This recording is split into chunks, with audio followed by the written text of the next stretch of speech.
All right, today we're going to tackle one of the most common, but maybe most misunderstood tools in all of finance, the candlestick chart. And in just the next few minutes, we're going to turn all that confusion into some real clarity. If you've ever pulled up a stock chart and just seen this chaotic jumble of red and green bars, you are definitely not alone. It can seriously feel like you're trying to read some kind of secret code. But here's the thing. What if it's not noise at all? What if every single one of those little shapes is part of a bigger story?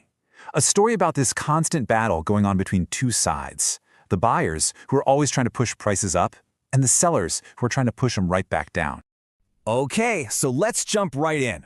To understand this story, you gotta learn the language first. And in the language of the market, the words, well, they're these things we call candlesticks. Think of a candlestick as just a quick snapshot. It doesn't matter if it's showing you what happened in 1 minute, or 1 hour, or even a whole day. It packs 4 really important pieces of information into one simple little shape. So, before we can start reading the words, we have to learn the alphabet. Let's break down the 4 essential parts that make up every single candlestick you'll ever see. Every single candle shows us 4 things. First, the open. That's where the price started. Then, the close. That's where it ended.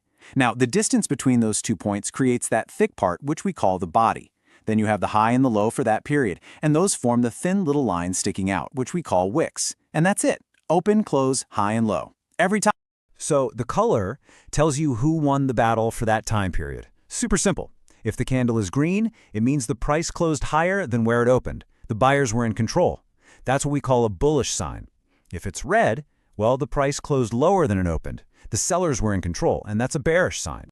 So once you get a handle on this basic anatomy, you can start to see how different combinations of bodies and wicks start to form specific patterns, and each one tells a really unique story about that fight between the buyers and sellers.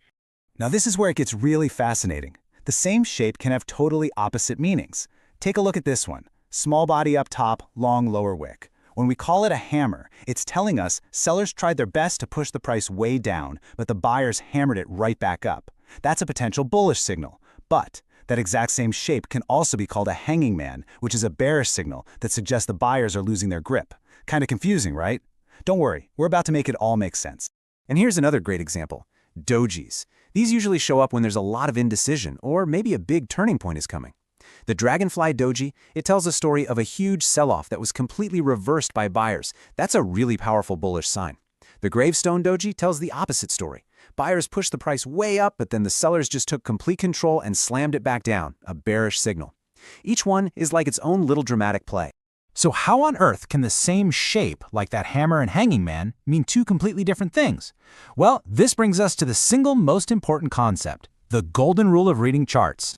And the rule is this simple. A pattern without context is just a shape. It's totally meaningless.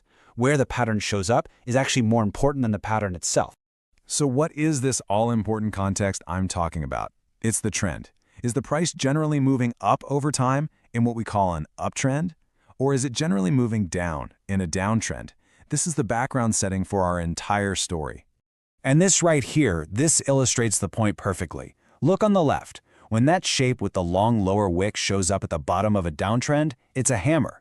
It's signaling that buyers are stepping in and the trend might be about to reverse and go up. But look on the right. When that exact same shape appears at the top of an uptrend, now it's a hanging man, and now it signals that sellers are starting to show up and the trend might reverse downwards. You see, location is everything. This all boils down to 2 really simple rules. Bullish patterns, they only matter at the bottom of a downtrend, and bearish patterns, they only matter at the top of an uptrend.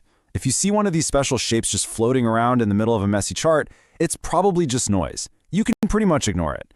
Okay, so let's bring this all home. What's the big picture here? What's the main thing you should take away from all this?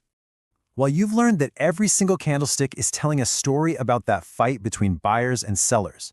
The shape of the candle, with its body and wicks, reveals the plot of that story. And specific patterns can act like signals that the story's direction might be about to change.